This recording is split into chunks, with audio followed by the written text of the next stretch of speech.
उस चैप्टर का नाम है Newton's law of motion. This is a very very important chapter of 11th to complete your physics. तो मैं स्टार्ट करने जा रहा हूं एक न्यू चैप्टर, नाम है न्यूटन्स लॉ ऑफ मोशन। इसी को हम लोग NLM के नाम से भी जानते हैं, न्यूटन्स ऑफ मोशन। मतलब न्यूटन के गति नियम को हम पढ़ेंगे, न्यूटन के गति नियम को हम स्टडी करेंगे। और ये चीजें सबसे बड़ी बात है, जो स्टडी ऑफ मोशन जो है वो मैकेनिक्स का पार्ट है, और मैकेनिक्स में मैंने एक पार्ट पहले ही खत्म कर चुका हूं जो कि कैनेमैटिक्स है। और कैनेमैटिक्स वो होते हैं जिसमें स्टडी फोर्स की स्टडी नहीं की जाती है, और ये वाला जो ब्रांच है ये डायनामिक्स कहलाता है। ये जो न्यूटन्स लॉ ऑफ मोशन होता है ये डायनामिक्स के अंतर्गत आता है। और ये डायनामिक्स होता क्या है? तो डायनामिक्स होता है study of force. Study of force, study of force को हम क्या कहते हैं? डायनामिक्स कहते हैं। तो मेरा सबसे पहला सवाल होता है कि व्हाट इज फोर्स? फोर्स क्या है? What is force? फोर्स, तो फोर्स बोल सकते हैं धक्का तथा खिंचाव को भी फोर्स कहते हैं, या अट्रैक्शन और रिपल्सन को भी हम फोर्स के नाम से जानते हैं। तो मैं इस चीज को ओवरऑल लिखना चाहूं तो मैं ऐसे लिख सकता हूं कि the interaction between the given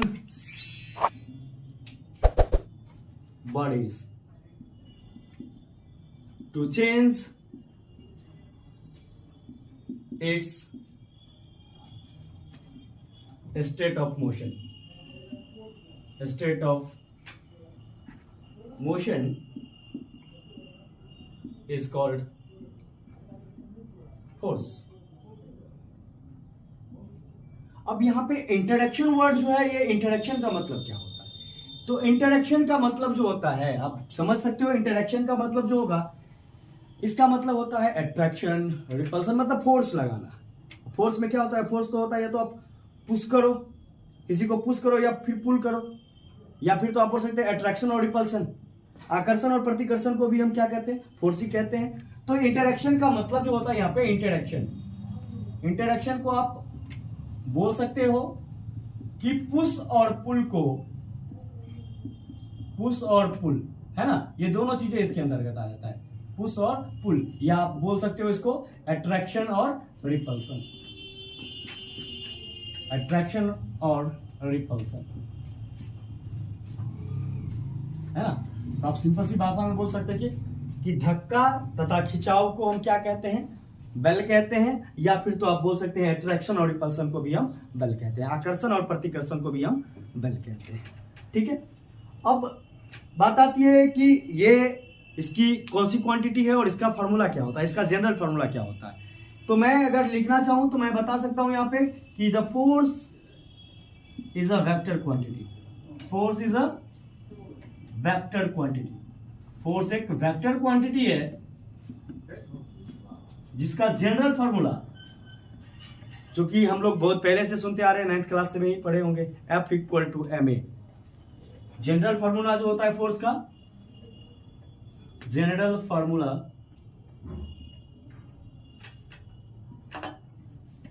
ये होता है फोर्स की जो जनरल फॉर्मूला होगी वो हो जाएगा F = ma।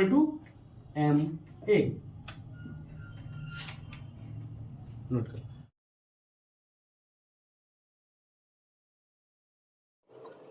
फॉर्मूला थी बराबर कितना था? ma। मैंने लिखा है F = m × a। अब यहां F का मतलब हो गया फोर्स, और ये m हो गया मास, और इंटू हो जाएगा एक्सेलरेशन। तो मैं बोल सकता हूं, या आप बोल सकते हैं फोर्स इक्वल टू क्या हो जाता है? Mass into acceleration. ये हमारी जनरल फॉर्मूला होती है। और जैसा कि मैंने बताया एक वेक्टर क्वांटिटी होती है। अब इसकी SI यूनिट क्या होगी? तो SI unit of force, SI unit of force, जो फोर्स की SI यूनिट होती है वो जनरल न्यूटन ही लेते हैं हमेशा। क्या लेते हैं? न्यूटन। फोर्स की SI यूनिट न्यूटन होता है। या आप बोल सकते हो मास का क्या होता है भाई यूनिट? केजी और यहाँ पे एक्सेलरेशन का हो जाएगा मीटर पर सेकेंड स्क्वायर, तो आप बोल सकते हैं केजी मीटर पर सेकेंड स्क्वायर। सीजीएस यूनिट कितना होती है? तो सीजीएस यूनिट यानी कि सेंटीग्राम सेकेंड वाली जो यूनिट होती है फोर्स की, वो होता है डाइन। न्यूटन का क्या हो जाएगा? डाइन। और या आप इसको बोल सकते हो ग्राम, केजी ग्राम है, केजी है तो इसको लिखेंगे ग्राम, और मीटर को लिखेंगे सेंटीमीटर, और ये हो जाएगा सेकंड का स्क्वायर। तो सीजीएस यूनिट में डाइन बोल सकते हैं। और 1 न्यूटन में 10 के पावर 5 डाइन होते हैं, मतलब 1 न्यूटन बराबर 1 लाख डाइन। 1 न्यूटन बराबर 1 लाख डाइन, यानी कि 1 लाख डाइन बराबर कितना हो जाएगा? 1 डाइन बराबर कितना हो जाएगा? 1 डाइन में कितने आ जाएंगे? तो 10 टू दी पावर माइनस के 5 न्यूटन। 1 डाइन में 10 टू दी पावर 5 न्यूटन आएंगे। ठीक है, अब इसकी मैं डायमेंशन की बात करूं तो डायमेंशन ऑफ जो फोर्स होगा, फोर्स की जो डायमेंशन होगी ये हो जाएगा हमारा m, मास है, देखो यहाँ पे मास है, मास का कितना हो जाएगा? m, और एक्सेलरेशन का होता है lt के पावर माइनस के 2, तो हो जाएगा m l t माइनस के 2। ये डायमेंशन हो गए। तो मैंने समझा कि फोर्स क्या होता है, तो आप सिंपल सी भाषा में बोल सकते हैं धक्का तथा खिंचाव को हम क्या कहेंगे? बल कहेंगे। तो फोर्स ऑफ अट्रैक्शन रिपल्सन को भी हम फोर्स कह सकते हैं। और ये फोर्स जो होता है ये एक वेक्टर क्वांटिटी होती है जिसकी एसआई यूनिट न्यूटन होता है, या केजी मीटर पर सेकंड स्क्वायर भी बोल सकते हैं। सीजीएस यूनिट में डाइन बोलते हैं, या यहां से आप इसका ग्राम, किलोग्राम का अगर सेंटीमीटर ग्राम में देखेंगे तो ये हो जाएगा केजी का ग्राम, और मीटर का सेंटीमीटर। टाइम सेम ही होता है, तो टाइम ही ऐसी फिजिकल क्वांटिटी है जो किसी भी सिस्टम के लिए सेम होती है, वो चेंज नहीं होता है। तो हो जाएगा यहाँ पे केजी मीटर पर सेकंड स्क्वायर के बदले सीजीएस में लिखोगे तो ग्राम सेंटीमीटर पर सेकंड स्क्वायर। अब यहाँ से एक क्वेश्चन यहाँ से भी आता है कि 1 न्यूटन में कितना डाइन होता है? तो 1 न्यूटन में 10 टू दी पावर 5 डाइन होते हैं, और 1 डाइन में 10 के पावर माइनस के 5 डाइन होते हैं। यहाँ से आपको डायमेंशन पूछ सकता है। डायमेंशन क्या होता है? फोर्स की डायमेंशन। तो फोर्स की डायमेंशन जो होती है वो होता है m l t माइनस के 2। नाउ अब हमारी बात रही कि भाई फोर्स जो है, फोर्स कितने टाइप के होते हैं? तो लिख सकते हैं कि फोर्स 2 प्रकार के होते हैं। यहाँ there are 2 types of force. There are 2 types of force. Force के 2 प्रकार होते हैं। पहला कांटेक्ट फोर्स, दूसरा नॉन कांटेक्ट फोर्स। तो मैं इसको इस तरीके से जाता हूं। ये जो फोर्स है, ये फोर्स नेचर के आधार पे 2 भागों में बांटा गया है। एक होता है कांटेक्ट फोर्स, कांटेक्ट फोर्स, दूसरा होता है non contact force, non contact force, या आप इसी को दूसरे नाम फील्ड फोर्स भी बोलते हैं। अगर आप नाम से जानना चाहो तो नाम में ही है यहाँ पे कांटेक्ट। कांटेक्ट का क्या मतलब होता है? संपर्क। तो वैसी फोर्स जो 2 या 2 से अधिक बीच बॉडी के बीच में फिजिकली कांटेक्ट के वजह से लगता हो, जिसमें फिजिकल कांटेक्ट नेसेसरी हो, जो बिना फिजिकल कांटेक्ट के कोई बल काम नहीं करेगा, उसको हम क्या बोलेंगे? कांटेक्ट। और जिसमें कांटेक्ट फोर्स की, जिसमें फिजिकल कांटेक्ट की जरूरत ना होगी, उसमें जरूरत फिजिकल कांटेक्ट की जरूरत होगी ही नहीं, उसको हम फील्ड फोर्स कहते हैं। तो आप इसको लिख सकते हैं। तो मैं दोनों को डिफाइन कर रहा हूं कि कांटेक्ट फोर्स क्या होता है और नॉन कांटेक्ट फोर्स क्या होता है। तो मैं यहां पे अगर लिखना चाहूं तो लिख सकता हूं कि the force acting between 2 or more objects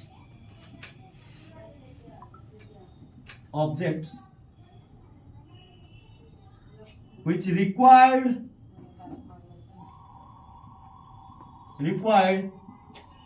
physical contact between them is called contact force. तो मैंने लिखा कि ये फोर्स होगी, ये 2 या 2 से अधिक बॉडी के बीच में लगेगा, जिसमें हमको जरूरत होगी फिजिकल कांटेक्ट की। कैसी, किसकी जरूरत होगी? रिक्वायर्ड होगा, देखो उच required physical contact. Physical contact की अगर रिक्वायर्ड हो रही है तो वो कांटेक्ट फोर्स होगी। जिसमें फिजिकल कांटेक्ट की रिक्वायर्ड नहीं होगी वो नॉन कांटेक्ट फोर्स कहलाएगा। तो आप लिख सकते हैं नॉन कांटेक्ट फोर्स को, नॉन कांटेक्ट फोर्स लिखोगे the force acting between two or more objects which do not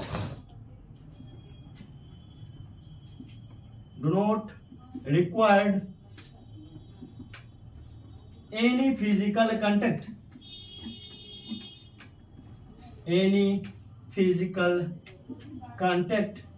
between them is called non-contact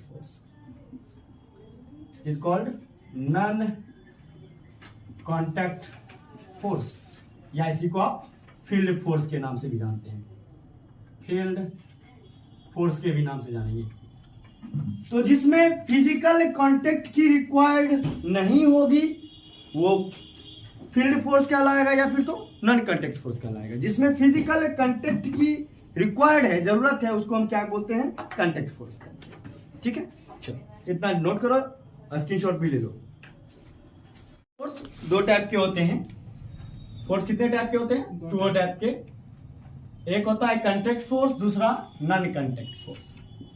एक हो गया कांटेक्ट फोर्स और दूसरा था नॉन कांटेक्ट फोर्स।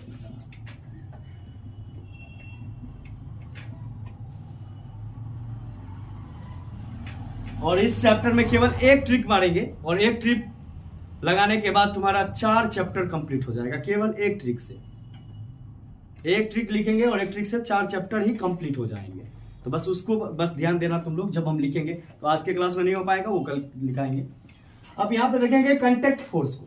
तो कांटेक्ट फोर्स के यहाँ पे 4 टाइप होते हैं, ये 4 प्रकार के होते हैं। सबसे पहले कांटेक्ट, एक होता है नॉर्मल फोर्स,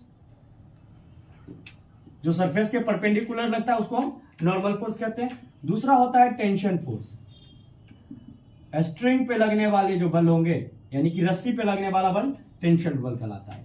तीसरा होता है फ्रिक्शन, फ्रिक्शन समझते हो तुम लोग, घर्षण। और घर्षण में 2 बॉडी को तो रिक्वायर्ड होगी ही होगी। जहां भी 2 बॉडी अगर रिक्वायर्ड हो गई तो उसको हम क्या बोलेंगे? कांटेक्ट वाली फोर्स बोलेंगे। और लास्ट जो होता है वो होता है स्प्रिंग पे लगने वाली। तो जब तक आप स्प्रिंग को कंप्रेस नहीं करोगे, जब तक दबाओगे नहीं, तब तक स्प्रिंग उछलेगा ही नहीं। तो एक होता है स्प्रिंग फोर्स।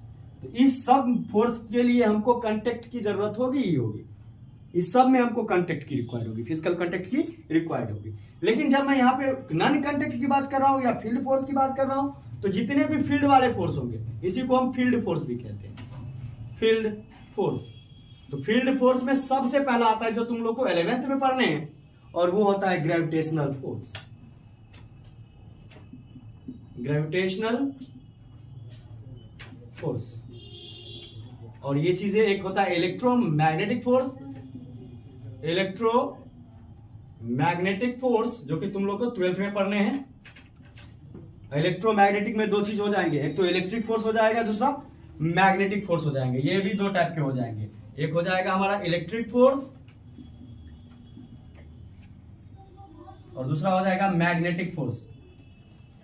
देख रहे हो, मैग्नेटिक फोर्स। तो आप लोग चुंबकीय बल तो पढ़े होंगे। मैग्नेटिक फोर्स मतलब 2 मैग्नेट के बीच में, तो मैग्नेट को सटाने की, मतलब उसको सटाने की जरूरत नहीं होती है। आप दूर भी रखोगे तो क्या हो जाएगा, या उसमें अट्रैक्शन और रिपल्सन वाले गुण होगी ही होगी। सेम थिंग अब चार्ज की बात करो तो चार्ज में भी ऐसा ही होता है। एक चार्ज यहाँ रहे, एक चार्ज कहीं और भी रहेगा, तो 2 चार्ज के बीच में सेपरेशन कुछ भी हो तो पर ही फोर्स लगता ही लगता है। उस समय फिजिकल कांटेक्ट की रिक्वायर्ड नहीं होती है। थर्ड जो है वो हमारा आता है न्यूक्लियर फोर्स, है ना। ये सबसे ताकतवर वाली फोर्स होता है। न्यूक्लियर फोर्स को ही हम दूसरे भाषा में बोलते हैं स्ट्रॉन्ग फोर्स। न्यूक्लियर फोर्स या इसी को बोलेंगे स्ट्रॉन्ग फोर्स। स्ट्रॉन्ग फोर्स इसलिए क्योंकि ये शॉर्ट रेंज फोर्स होता है। स्ट्रॉन्ग फोर्स इसलिए होता है क्योंकि शॉर्ट रेंज फोर्स होता है, और न्यूक्लियस में लगने वाला जो बल होता है उसी को हम न्यूक्लियर फोर्स कहते हैं। जैसे कि इलेक्ट्रॉन प्रोटॉन के बीच में लगता है वो वाली फोर्स, उसमें दो तरीके के फोर्स लगेंगे, वहां इलेक्ट्रिक फोर्स भी काम करेंगे, लेकिन मैं आगे बताऊंगा। नेक्स्ट हो जाएगा हमारा वीक फोर्स। वीक फोर्स, और ये भी दो तरीके से लगते हैं, और ये केमिस्ट्री में बहुत ज्यादा यूज आते हैं आप लोग को वीक फोर्स का। और वीक फोर्स जो होता है वो दो प्रकार से लगते हैं, एक पेयर एनहिलेशन के फॉर्म में, एक पेयर प्रोडक्शन के फॉर्म में। तो कब क्या होगा, कैसे होगी, ये हम 11th के जब चैप्टर पढ़ेंगे, वो सब फील्ड वाले फोर्स 11th के अगले चैप्टर में होंगे। और यहाँ पे ये चार फोर्स जो दिख रहे हैं आपको इसी चैप्टर में पढ़ने हैं, ये चार के चार फोर्स। फर्स्ट नॉर्मल फोर्स क्या होता है, टेंशन फोर्स क्या होगी, फ्रिक्शन क्या होगा, स्प्रिंग क्या होगा, और ये चीजें कांटेक्ट फोर्स के अंतर्गत ही आते हैं। यानी कि कांटेक्ट फोर्स के दो कंपोनेंट हो गए। कांटेक्ट फोर्स के दो देखो कांटेक्ट फोर्स के दो कंपोनेंट कैसे, कि मान लो ये हमारा सरफेस होगा, कोई सरफेस होगी, और किसी सरफेस पे अगर मैं किसी ब्लॉक को रखूं जिसका मास m हो, जिसका मास क्या होगा, m होगा, तो जब सरफेस पे रखोगे तो सरफेस पे रखने के बाद क्या होता है कि सरफेस के परपेंडिकुलर जो फोर्स लगता है वो तो नॉर्मल फोर्स होते हैं। सरफेस के परपेंडिकुलर जो फोर्स लगेगा वो हमारा नॉर्मल फोर्स होगा। ये हम आपको डिफाइन करेंगे नेक्स्ट लेक्चर में। और यहाँ पे देखेंगे नीचे लगने वाला फोर्स mg होता है, क्योंकि ये सरफेस पे होती है इसलिए मतलब एक्शन और रिएक्शन के पेड़ की वजह से वो गायब हो जाते हैं, है ना, शो नहीं करते हैं। और एक जो होता है, क्योंकि अगर ब्लॉक आगे मूव करेगा या पीछे मूव करेगा, अगर आगे मूव करेगा तो फ्रिक्शन लगेगा आपको पीछे, घर्षण पीछे लगता है, ये होता है फ्रिक्शन फोर्स Fs, एक फ्रिक्शन फोर्स होता है। और दोनों के जो रिजल्टेंट होंगे उसी रिजल्टेंट को बोलते हैं कांटेक्ट फोर्स। ये जो है यही हो जाएगा हमारा कांटेक्ट फोर्स Fc, जिसको बोलेंगे कांटेक्ट फोर्स। कांटेक्ट फोर्स हो जाएगा, ये नॉर्मल फोर्स हो जाएगा। तो मैंने समझा कि किसी बॉडी को अगर आप कहां रखोगे, कांटेक्ट में, किसके कांटेक्ट में, तो ये बॉडी को सरफेस के कांटेक्ट में रखे हुए हैं, तो जब बॉडी को यहां पे रखेंगे तो बॉडी सरफेस पे कोई फोर्स लगाएगी, और वो अर्थ जो है किसी भी ऑब्जेक्ट को mg से खींचता है, तो अर्थ के सेंटर से भी उतना ही फोर्स लगता है, mg ही लगता है। सेम थिंग आपको न्यूटन्स थर्ड लॉ में मैं इसको ज्यादा क्लियरफाई कर पाऊंगा। और यहाँ पे मैंने रखा एक ब्लॉक, जब ये किसी सरफेस पे ब्लॉक रखोगे तो सरफेस के परपेंडिकुलर लगने वाला जो बल होता है वही नॉर्मल फोर्स कहलाता है। सरफेस के परपेंडिकुलर लगने वाली बल नॉर्मल फोर्स को लाएगा, और रिलेटिव मोशन के अपोजिट लगने वाली फोर्स को हम फ्रिक्शन फोर्स, ठीक है। और इसके वजह से इस चीज को और भी अच्छे से पढ़ने के लिए हमको इससे पहले पढ़ना पड़ेगा जो टॉपिक का नाम है न्यूटन्स लॉ ऑफ मोशन। तो न्यूटन्स लॉ ऑफ मोशन में हम पढ़ेंगे first law of motion, second law of motion, third law of motion, क्योंकि न्यूटन के द्वारा 3 ही लॉ दिए गए थे, हम तीनों को स्टडी करेंगे बारी बारी से, ठीक है। इसको नोट्स करो। पूछा गया था x²/y/z। तो ऐसे सवालों को करने के लिए देखिए, एक तो बेसिक ट्रिक है, एक तो लाइक और शेयर ठोक दीजिए, महाकाल का लाइक और शेयर ठोक दीजिए। पूरा साल मेहनत करता हूं आपके लिए बेटा, ऐसा नहीं चलेगा, ऐसा नहीं चलेगा।